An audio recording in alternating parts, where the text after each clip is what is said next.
এ আল্লাহর বান্দা তোমার নামাজ শেষ হয়ে গেছে, ব্যবসায়ী দৌড়ায়া দোকানে যাও, চাকরিজীবী নামাজ পড়ছো দৌড়ায়া অফিসের ভিতরে যাও, নামাজ পড়ছো মাস্টার দৌড়ায়া স্কুলে যাও, নামাজ পড়ছো হুজুর দৌড়ায়া মাদ্রাসায় যাও, নামাজ পড়ছো কৃষক দৌড়ায়া ক্ষেতের ভিতর যাও, নামাজ আদায় করছো এ কামলা কুদাল নিয়ে যাও, নামাজ আদায় করছো এ ড্রাইভার তুমি তোমার গাড়ি নিয়ে বের হও, ইনতাশিরু ফিল আরদি তোমরা সবাই তোমাদের কর্মস্থলের ভিতর চলে যাও। ওইখানে গিয়ে কি করব? আল্লাহ বলেন ওয়াবতাগু মিন ফাদলিল্লাহ তোমরা আল্লাহর অনুগ্রহ, আল্লাহর দয়া মায়া কল্যাণ আল্লাহর কাছ থেকে তালাশ করো। এই আয়াতগুলা ভালো করে বুঝবেন। আল্লাহ বলে তোমার নামাজ সমাপ্ত হয়ে গেছে, এখন তুমি তোমার কর্মস্থলে যাও, তুমি তোমার কর্মের মাধ্যমে আল্লাহর অনুগ্রহ তালাশ করো। এইখান থেকে উম্মতের মুফাসসিরিন কেরাম বলেন একজন আল্লাহর বান্দা সত্যিকার অর্থেই যদি আল্লাহর সন্তুষ্টির জন্য নামাজ পড়ে, নামাজের পরে সে তার কর্মের ভিতর গিয়া এই কর্ম যত ছোটই হোক না কেন, যত তুচ্ছই হোক না কেন, সে এইটার ভিতর পরিশ্রম করতে থাকে। এই পরিশ্রমের মাধ্যমেই আমার আল্লাহ ওই বান্দার দুনিয়ার সকল চাওয়া পাওয়া পূরণ করে দেবে। শর্ত হলো একটাই, আগে নামাজ। শর্ত কোনটা জোরে কোন? শর্ত একটাই, আগে নামাজ। আল্লাহ বলেন ইজা কুদিয়াতিস সালাত ফান্তাশিরু ফিল আরদি। এর সহজ ব্যাখ্যা হলো এ বান্দা আগে নামাজ পরে দোকান, আগে নামাজ পরে চাকরি, আগে নামাজ পরে তোমার ক্ষেত, আগে নামাজ পরে তোমার ড্রাইভারি, আগে নামাজ পরে তোমার কর্ম। এই আয়াতের সবচাইতে সহজ তরজমা এটা। আল্লাহ বলেন আগে নামাজ, আগে নামাজ, আগে নামাজ। কেন কেন কেন কেন? কারণ আল্লাহর কাছে নামাজ হলো মূল, আল্লাহর কাছে নামাজ হলো আসল, নামাজ হলো প্রথম। নামাজের চাইতে বড় কোনো চাকরি নাই, বড় কোনো দায়িত্ব নাই, এইটাই মূল। চাকরি বাকরি ব্যবসা বাণিজ্য যা কিছু আছে সব আল্লাহ দিছেন নামাজের সুবিধার জন্য। এগুলো আনুষঙ্গিক প্রাসঙ্গিক, মূল হলো নামাজ। এই মূল যদি ঠিক না থাকে বড় সমস্যা হয়ে যাবে। মূল ঠিক রাখা লাগবে, মূল ঠিক রাখা লাগবে। এ কারণেই তো দেখবেন বিয়ে বাড়িতে, বিয়ের দিনে মেয়ের বাড়িতে বরযাত্রী গেছে 200, 3-4টা গরু জব করছিল, সাবায়া সব গিল্লা সাবার করে লাইছে। বিয়ে পড়ানোর সময় হয়ে গেছে, মেয়ের বাবা জিজ্ঞেস করে ছেলে কোথায়, পাত্র কোথায়? আরেকজনে উত্তর দেয় পাত্র তো কক্সবাজার গেছে বেড়াইতো। কথা বুঝে না? মাইয়ার বাবা জিজ্ঞেস পাত্র কই? পাত্র তো কক্সবাজার গেছে বেড়াইতো। মাইয়ার বাবা খুব খুশি। আরে জোরে কোন? মাইয়ার বাবা কইতাছে পাত্র কক্সবাজার তোরা কি মরবার লাগি আইছস নাকি? আর আইছস গরুড়ার মতো খাইছস কে লাগি? বের কর। আরে ঠিক কিনা? জোরে কয় না? এই মুহূর্তে একজন আইসা যদি কই বিয়ে সব চিন্তার কোনো কারণ নাই, ফুলা কক্সবাজার গেলেও আমি আইছি, আমি ফুলার আব্বা। মাইয়ার বাপে কইব এটার বস্তাত বেড়ে আরো 2 ঘন্টা বেশি ফিরা। ঠিক কিনা? জোরে বলেন না কেন? কেন কেন? কারণ বিয়ের দিনে মেয়ের বাড়িতে বর হলো মূল, জামাই হলো মূল, জামাই হলো মূল। জামাই যদি উপস্থিত থাকে বরযাত্রীর মূল্য আছে, জামাইয়ের বাবার দাম আছে, মায়ের দাম আছে, ভাইয়ের দাম আছে। জামাই যদি উপস্থিত থাকে জামাইয়ের বাড়ির কুত্তারও মূল্য আছে। কিন্তু জামাই যদি উপস্থিত না থাকে তাহলে বিয়ে বাড়ির কুত্তা আর জামাইয়ের মা বাপ সমান। ঠিক কিনা জোরে কোন? কেন কেন? কারণ জামাই হলো মূল, জামাই হলো মূল, জামাই হলো মূল। মূলের বড় মূল্য, মূলের বড় ইজ্জত। হাসপাতালে রোগী একটা নিয়ে গেছেন, খুব সিরিয়াস অবস্থা, ডাক্তার বলছে অপারেশন লাগবে, আপনারা বলছেন সমস্যা নাই ঢুকায় দেন। 3 ঘন্টা পরে ডাক্তার বের হয়ে আসছে, জিজ্ঞেস করেন রোগীর অবস্থা কি? ডাক্তার কয় আলহামদুলিল্লাহ, রোগী একেবারে সুস্থ। কয় কি কোন? এত জরুরি রোগী নিয়ে আসলাম, আপনি কোন সুস্থ? কি সুস্থ? কয় সব কিছু সুস্থ, আগা টু গুড়া A to Z সবই তার ঠিক আছে, মাথা ঠিক আছে, চোখ ঠিক আছে, নাক ঠিক আছে, মুখ ঠিক আছে, হার্ট কলিজা লিভার কিডনি গুর্দা ফ্যাপসা সব কিছু সুস্থ আছে, সামান্য ছোট্ট একটু সমস্যা। কয় সমস্যাটা কি? খালি আত্মাটা বের হয়ে গেছে। কয় সব কিছু ঠিক আছে, খালি কিডা নাই। আরে জোরে কয় না? তো রোগীর বাড়ির মানুষ কয় ডাক্তার তাহলে কচুর মাথা আছে নাকি? ঠিক কিনা? জোরে কোন না কেন? ডাক্তার কয় কি সমস্যা? সব কিছুই তো আছে। এখন রোগীর বাড়ির মানুষ বলে সব কিছু থাকতে পারে কিন্তু আসল জিনিস নাই, মূল জিনিস নাই। মূল জিনিস নাই, আত্মা হলো মূল, আত্মা হলো আসল।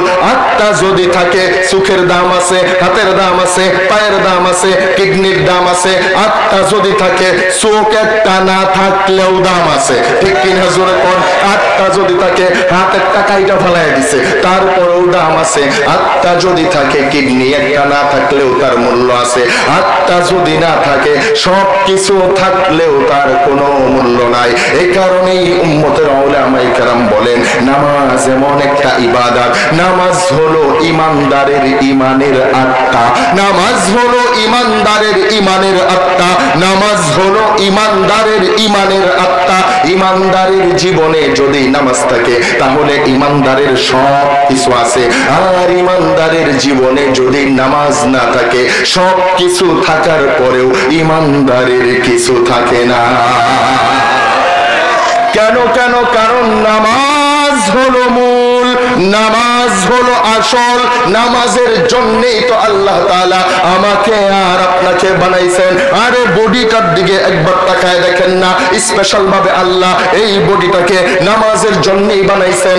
আল্লাহর হাজারো মাখলুকাত আছে, কতগুলা দাঁড়ায় রয়েছে, রুকু দিতে পারে না। গাছগুলা, বাঁশগুলা, কলা গাছগুলা, সুপারি গাছগুলা সোজা হয়ে দাঁড়ায় রয়েছে, বাঁকা হইতে পারে না। গরু, মহিষ, বেড়া, বকরি এগুলা রুকু অবস্থায় অর্ধভাঙ্গা দিয়া রয়েছে, দাঁড়াইতেও পারে না, সাজদাও দিতে পারে না। সাপগুলা, কেঁচুগুলা, অন্যান্য কীট পতঙ্গগুলা আল্লাহ শুয়ায়া দিছে, সাজদা অবস্থায় দিয়া দিছে, দাঁড়াইতেও পারে না, রুকু দিতে পারে না। আরে আদম সন্তানের 3.5 হাত বডিটাকে আল্লাহ এমন এমন এমন এমন জায়গায় জোড়া দিয়া দিয়া দিয়া দিয়া এত সুন্দর করে বানাইছে।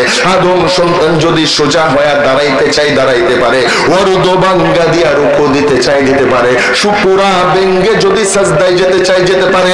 আল্লাহ বলেন দুনিয়ার কোন মাখলুকের ভিতরে এই কোয়ালিটি আমি আল্লাহ দেই নাই, তোর ভিতরে দিছি। কেন দিছি? কারণ তোর একটা ইবাদত আছে, তোর নামাজ আছে। ওই নামাজ পড়তে গেলে দাঁড়াইতে হবে, আমি তোরে গাছের মতো দাঁড়ানোর ক্ষমতা দিছি। এই নামাজ আদায় করতে গেলে তোর গরুর মতো অর্ধভাঙ্গা হওয়া লাগবে, ঘোড়ার মতো অর্ধভাঙ্গা হওয়া লাগবে। এই জন্য আমি তোর শরীরের জোড়াগুলা এমন অর্ধভাঙ্গা করার মতো করে দিছি। নামাজ আদায় করতে গেলে তো সাপের মতো সিজদা দেওয়া লাগবে, এই জন্য আমি তোর শরীরটারে সিজদার যোগ্য কইরা বানাইছি। হে দুনিয়ার আদমের সন্তানেরা, উম্মতের উলামায়ে কেরাম বলেন আদম সন্তান যদি একবার নিজের মাথাটা নিয়ে চিন্তা করে, আরে আমার আপনার মাথা আল্লাহ কোথায় লাগায় দিছে? দুনিয়ার অনেক প্রাণী আছে যেগুলোর মাথা থাকে উপরে, বডি থাকে নিচে, কিন্তু দুনিয়ার বিভিন্ন সময়ে সময়ে তাদের মাথা বডির থেকে নত হয়, বডির নিচে আসে। আপনার বাড়ির গরুটা বডি নিচে মাথা উপরে, কিন্তু এই গরুটা যখন বৈশা বৈশা ঘুমাইতে যায় তখন দেখবেন বডি উপরে, মাথা বডির নিচে। এত বড় একটা জিরাফ মাথা কোথায়, বডি কোথায়? মাথা এত উপরে, জমিনে দাঁড়ায় দাঁড়ায় গাছের আগের পাতা খাইতে পারে, আল্লাহ তার মাথা এত উঠতে তুইলা দিছেন। কিন্তু এই জিরাফটাও পানি খাইতে গেলে মাথা কই? আরে সুরে কন্যা, এই এত উপরের মাথাটাকে আল্লাহ তাইনা পানি খাওয়ার জন্য নিচে নামাইতেছেন। দুনিয়ার প্রত্যেকটা প্রাণীর মাথা নিচে নামাইতে হয়, গুড়ার বডি নিচে, মাথা উপরে। পানি খাইতে গেলে, খাবার খাইতে গেলে মাথা নিচু করা লাগে। আল্লাহ বলেন এ আদমের সন্তানেরা, তোরা তোদের মাথাটার দিকে তাকায় দেখ, আমি এই মাথাটাকে এমন জায়গায় লাগাইছি জীবনে কখনো নিচু করা লাগে না। আদম সন্তান নিচে বৈশা রয়েছে, মাথা সবার উপরে, চেয়ারে বসছে, মাথা সবার উপরে, দাঁড়ায় রয়েছে, মাথা সবার উপরে, হাঁটতেছে, মাথা সবার উপরে, দৌড়াইতেছে, মাথা সবার উপরে, খাইতেছে, মাথা সবার উপরে। এমন কি আল্লাহ এমন একটা অভ্যাস কইরা দিছেন, আদম সন্তান শীত হইয়া শুয়া ঘুমাবে, অভ্যাসটাই এমন হয়ে গেছে। বালিশ দুইটা নিচে ঢুকায়া, বডি নিচে, মাথা বডির উপরে। আল্লাহ তাআলা বলেন তোরে আমি এমন একটা একটা মাথা দিলাম, যেই মাথাটা আমি আল্লাহ দুনিয়ার কারো সামনে নত হইতে দেই না। কেন কেন? একটাই মাত্র কারণ, একটাই মাত্র কারণ, এই মাথা দুনিয়ার কারো জন্য আমি আল্লাহ দেই নাই, এই মাথা আমি আমার জন্য রাইখা দিছি। তোর এই মাথাটাকে দৈনন্দিন 5 ওয়াক্ত নামাজের সময়ে আমি আল্লাহর কুদরতের কদমের সামনে নত করবি, আমার কুদরতের কদমে সাজদা দিবি, আমার সামনে নত করবি। এই জন্য তোর মাথাটা কাবারের সামনে নত হইতে দেই না, দৌড়ানোর সামনে নত হইতে দেই না, শোয়ার সময় নত হইতে দেই না, সব সময় উপরে তুইলা রাখি। তুই যেন তোর মাথাটা আমার সামনে নত করস। আর আল্লাহর ঘোষণা এটা, উম্মতের উলামায়ে কেরাম বলেন, দুনিয়ার ইমানদার মুমিন মুসলমানেরা যদি সময় মতো আল্লাহর সামনে নিজের মাথাকে নত করে, দুনিয়ার কোন জালেমের সামনে আল্লাহ ওই ইমানদারের মাথাকে নত হতে দিবেন না। আজকে যে কোনো জায়গায় যায় আমাদের মাথা নত হয়ে যায়। এলাকার ফাতি নেতা, একটা ফাতি নেতা এখনো নেতা হইতেই পারে নাই, তার সামনেও আমাদের কথা চলে না, তার সামনে আমাদের মাথা নত হয়ে যায়। 2 নাম্বার বেজাল ব্যবসায়ী, আমরা জানি বেজাল করতেছে, মুখ ফুইটা বলতে পারি না, মাথা নত হয়ে যায়। আর এই ক্ষমতার সামনে আমাদের মাথা নত হয়ে যায়। সব জায়গায় মাথা নত কেন? একমাত্র কারণ আমরা আসল জায়গায় নত করি না। ঠিক কিনা জোরে বলেন না কেন? আসল জায়গায় যদি আমরা আমাদের মাথা নত করতাম, দুনিয়ার কোন জালেমের সামনে আল্লাহ মাথা নত করতে দিতেন না। এই জন্যই তো সাহাবায়ে কেরামের জিন্দেগি খুলে দেখেন, তাদের কোনো শক্তি ছিল না, টাকা ছিল না, সম্পদ ছিল না, অস্ত্র ছিল না, তাদের একটাই অস্ত্র ছিল, তারা আল্লাহর কুদরতের কদমে নিজের মাথা নত করত। এই জন্য আরবের কাপড়হীন, বস্ত্রহীন, অন্নহীন ওই সকল রাখালদেরকে দিয়া আল্লাহ গোটা অর্ধ পৃথিবীর বাদশাহী করা দিছে। আজকে আমাদের দুরবস্থা কেন? আল্লাহ আমাদেরকে মূল কাজ দিছেন নামাজ। জোরে বলেন, মূল চাকরি দিছেন আমাদের নামাজ, আর সব আনুষঙ্গিক, সব প্রাসঙ্গিক। কিন্তু বড় আফসোস আর পরিতাপের বিষয় হইতেছে, আজকে আমাদের সব ঠিক আছে, আসলটা ঠিক নাই। কথা বলেন। আজকে আমাদের ব্যবসা ঠিক আছে, চাকরি ঠিক আছে, আমার ক্ষেত ঠিক আছে, কৃষি ঠিক আছে, ড্রাইভারি ঠিক আছে, বিদেশে যাওয়া ঠিক আছে, টাকা কামানো ঠিক আছে, রাজনীতি ঠিক আছে, দালালিও ঠিক আছে, সব কিছু আমার ঠিক আছে, আসল কাজ নামাজটা আমার ঠিক নাই। এই জন্যেই আল্লাহ বলেন, ওয়াবতাগু মিন ফাদলিল্লাহ, এ আমার বান্দা, আমার পক্ষ থেকে তোমরা যদি দয়া মায়ার কল্যাণের আশা করো, আমার অনুগ্রহের আশা করো, একমাত্র শর্ত হলো নামাজ পড়লে আমি দেব। ফাইদা কুদিয়াতিস সালাহ, নামাজ আদায় করলে তোমরা আমার ফজল পাইবা। আজকে আমাদের জীবনে টাকা আছে, সম্পদ আছে, বাড়ি আছে, গাড়ি আছে, সব কিছু আছে, কিন্তু আমাদের জীবনে আল্লাহর ফজল নাই, আল্লাহর দয়া নাই, মায়া নাই।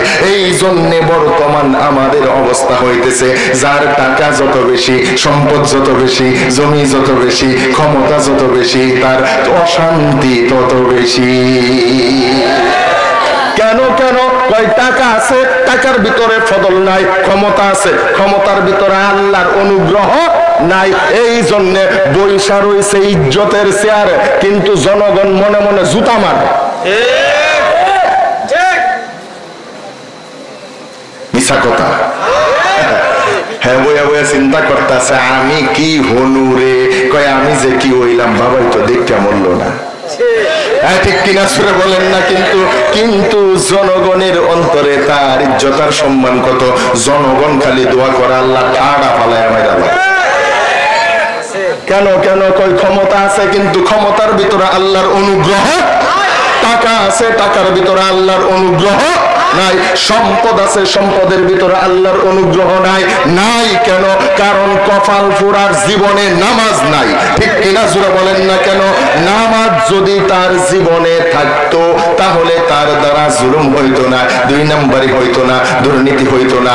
আরে মোল্লার কথা না, আল্লাহর কথা। আল্লাহ বলেন, ইন্নাস সালাতা তানহা আনিল ফাহশাই ওয়াল মুনকার, নামাজ আদায় করবা। নামাজ তোমাকে দুনিয়ার সকল অন্যায়, অবিচার, পাপাচার আর গুনাহ থেকে বাঁচায়া দিবে। এই জন্য জোরে বলেন তো দেখি, নামাজ আদায় করার দরকার আছে না নাই? আরো জোরে বলেন, আছে না নাই? এখন আপনাদের কাছে সর্বশেষ প্রশ্ন আমার, বলেন তো দেখি, নামাজ আদায় করতে গেলে মসজিদের দরকার? আরো জোরে বলেন, আছে না নাই? আপনার কি মনে হয় এই মসজিদটা আল্লাহ তাআলা দুনিয়াতে কিসের জন্য দিলেন? কি ধারণা আপনার? উম্মতের উলামায়ে কেরাম বলেন, হে দুনিয়ার আল্লাহর বান্দারা, তোমরা তো তোমাদের চর্মচক্ষু দিয়া দেখতেছো তোমাদের এলাকার মসজিদটা ইট বালু রড সিমেন্ট এগুলা দিয়া একটা ঘর বানায় রাখছে, একটা স্ট্রাকচার বানায় রাখছে, কিন্তু বাস্তবতা হলো তোমরা দেখতেছো এইটা ঘর, কিন্তু মূলত এটা গাড়ি। সুবহানাল্লাহ, সুবহানাল্লাহ। উম্মতের উলামায়ে কেরাম বলেন, তোমরা দেখতেছো ঘর, কিন্তু মূলত এইটা গাড়ি। বলে কিসের গাড়ি, কিসের গাড়ি? উম্মতের উলামায়ে কেরাম বলেন, মসজিদ হলো নামাজি বান্দাকে আল্লাহর জান্নাতে নিয়ে যাওয়ার গাড়ি। এখন আপনি বলবেন, হুজুর মসজিদ নি জান্নাতে নিয়ে যাওয়ার গাড়ি, জান্নাতে যাইতে গেলে গাড়ি লাগবে কেন? উলামায়ে কেরাম বলেন, গন্তব্য যদি দূরে হয় তাহলে যাইতে গেলে গাড়ি লাগে। আপনি এইখান থেকে ঝিনাইগাতি আইটা গেলেন গা, এই জন্য কি কক্সবাজার আইটা যাবেন গা? আর বুঝেননি কথা আমার, শেষ করে নেব। চলো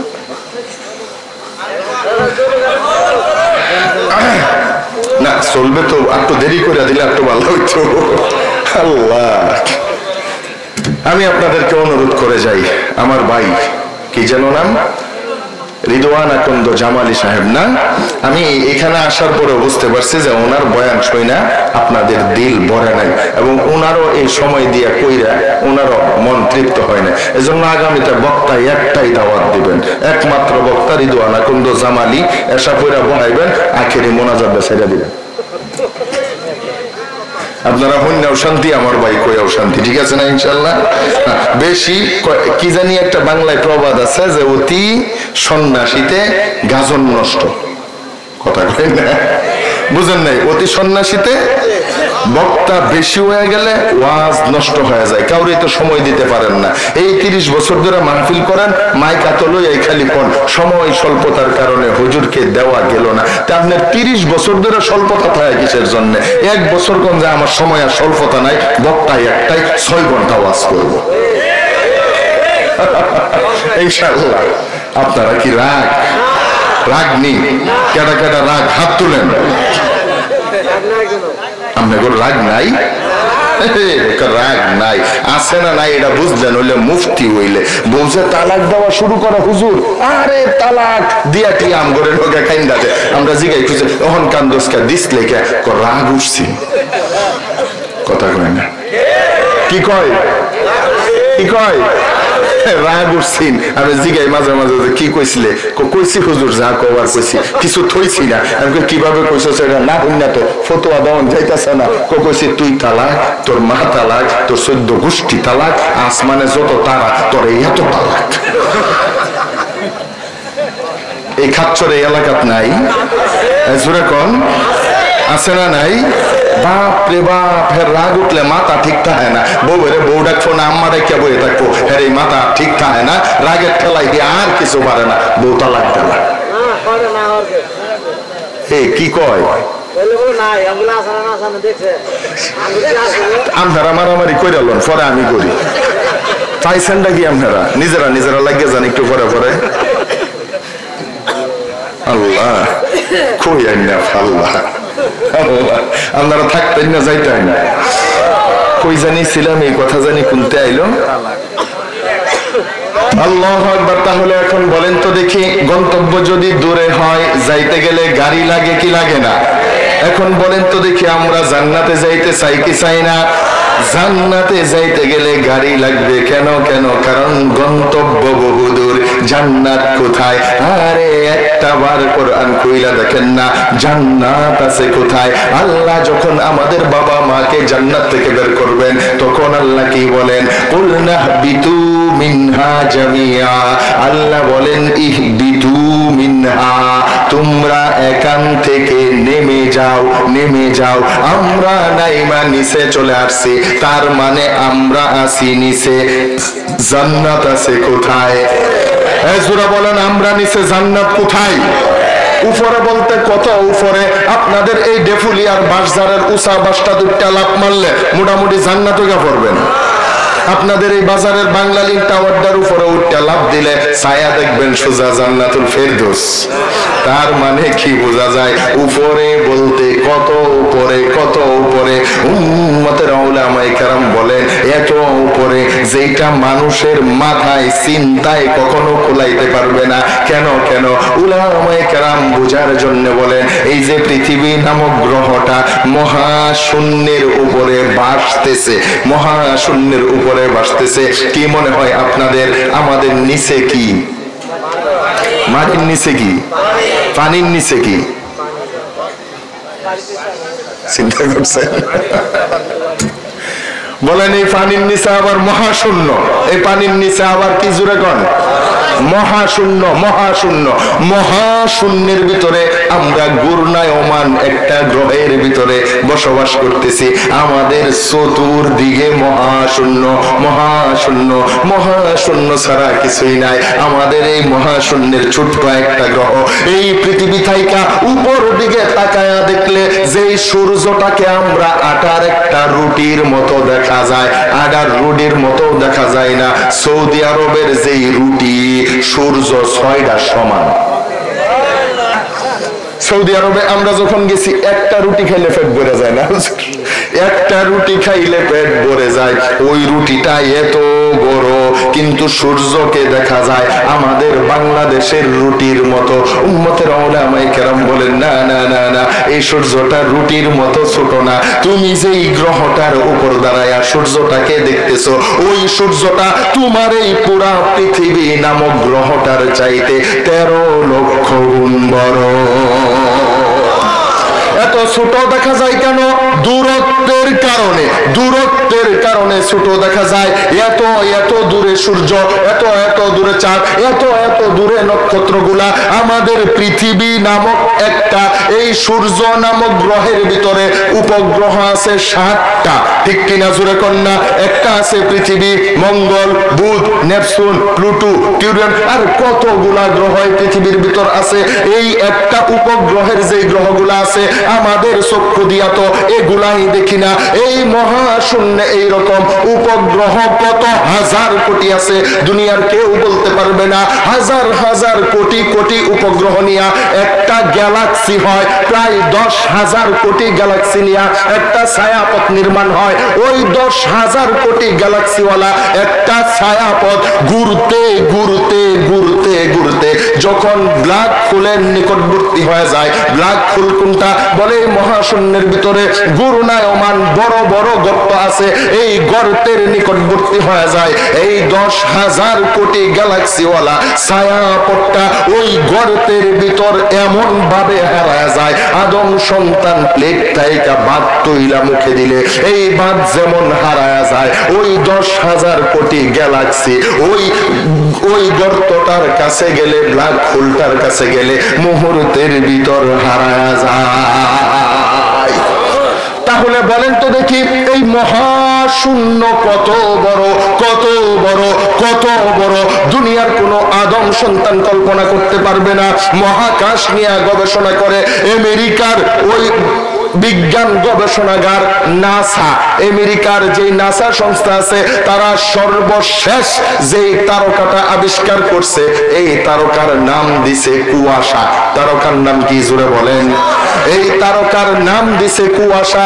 এই কুয়াশা পৃথিবী থেকে কতটুকু দূরে?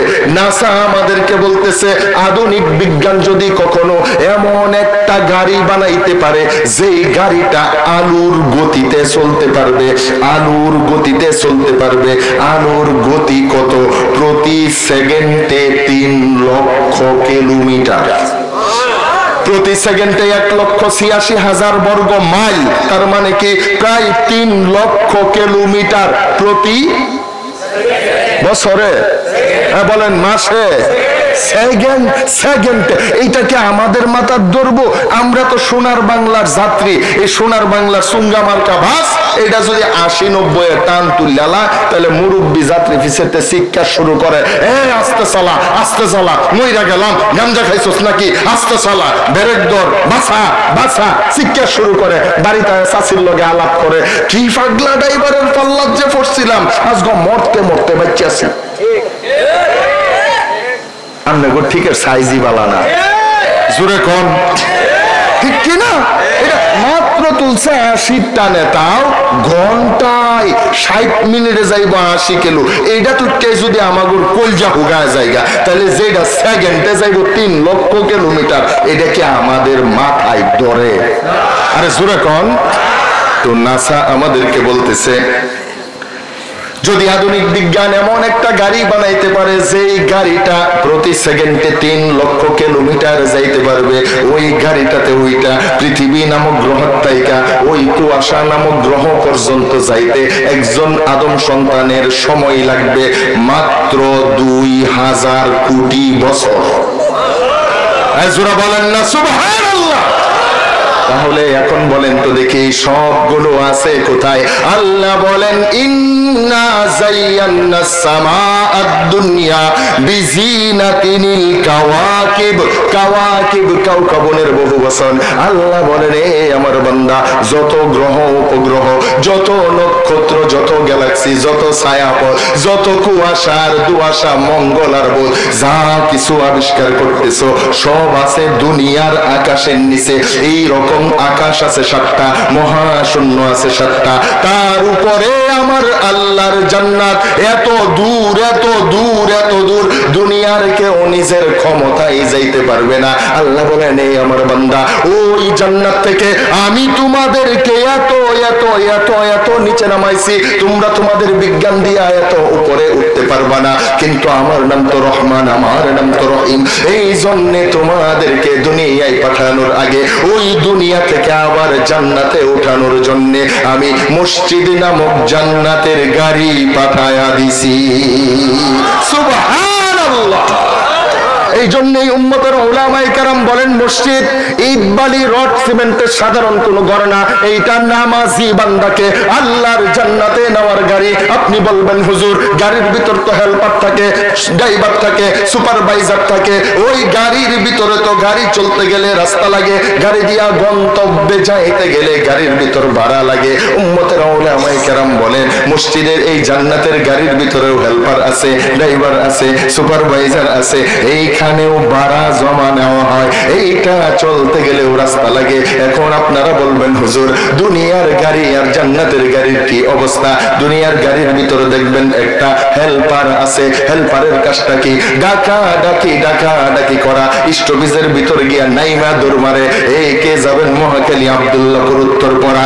ডাকার গাড়ি চইলা আসছে, কে যাইতে চান গাড়ির ভিতর ঢুইকা যান। উলামায়ে কেরাম বলেন, আল্লাহর ঘর মসজিদের ভিতরেও একজন জান্নাতি গাড়ির হেল্পার আছে, ওই হেল্পারটাও ডাকাডাকি করে। সময় যখন হয়ে যায়, কান্টার ভিতর আঙ্গুল ঢুকায়া বান্দাগুলাকে ডাকতে থাকে, হাইয়া আলাস সালাহ, হাইয়া আলাল ফালাহ। এ দুনিয়ার আল্লাহর বান্দারা, কে কোথায় আসো, কে কোথায় আসো, নামাজের দিকে আসো, নামাজের দিকে আসো, হাইয়া আলাল ফালাহ, কল্যাণের দিকে আসো। উম্মতের উলামায়ে কেরাম বলেন, ঈমানদারের একমাত্র কল্যাণের নাম হলো জান্নাত। তার মানে মুয়াজ্জিন যেন ডাকতে থাকে, হাইয়া আলাস সালাহ, নামাজের দিকে আসো, হাইয়া আলাল ফালাহ, কল্যাণের দিকে আসো, আই হাইয়া আলাল জান্নাহ, নামাজের দিকে আসো। এ আল্লাহর বান্দারা, কে কে জান্নাতে যাইতে চাও, মসজিদের দিকে চলে আসো। আপনি বলবেন, হুজুর দুনিয়ার গাড়িতে ড্রাইভার থাকে। উম্মতের উলামায়ে কেরাম বলেন, দুনিয়ার গাড়ির ড্রাইভার কোথায় থাকে? তাকাইয়া দেখবা, সবার সামনে তার একটা আসন, আলাদা আসন, এইখানে আর কেউ বসতে পারে না। সে যখন এইখানে বৈশা যায়, তারপরে গাড়িতে যে কেউ উঠুক না কেন, দুনিয়ার যত বড় এমপি, মন্ত্রী, চেয়ারম্যান, মাতাব্বর, টাকাওয়ালা, শিল্পপতি, যারা এই গাড়িতে ওইটা গন্তব্যে যাইতে চায়, সবার বসা লাগে তার পিছনে। কথা বলে না। এখন মন্ত্রী সাহেব উঠটা যদি কয় আমি মন্ত্রী, আমি এই ড্রাইভারের পিছে বইতাম না, আমি ড্রাইভারের সামনে বমু, গাড়ির যাত্রীরা কব তুই গিয়া রাস্তাত বগা। আরে ঠিক কিনা জোরে কন্যা, তুই গিয়া রাস্তাত বগা, তোর গাড়ি দুইটা যাওয়ার লাগতো না, আমরা গাড়ি তোর ফেদা উড়ায় লয়ে যাইতাছি। আল্লাহু আকবার। কেন কেন কেন? কারণ ড্রাইভারের আসন সবার সামনে। তুমি যত বড় পণ্ডিতই হও না কেন, গন্তব্যে যাইতে গেলে বসতে হবে তোমার পিছনে। উম্মতের আউলামায়ে কেরাম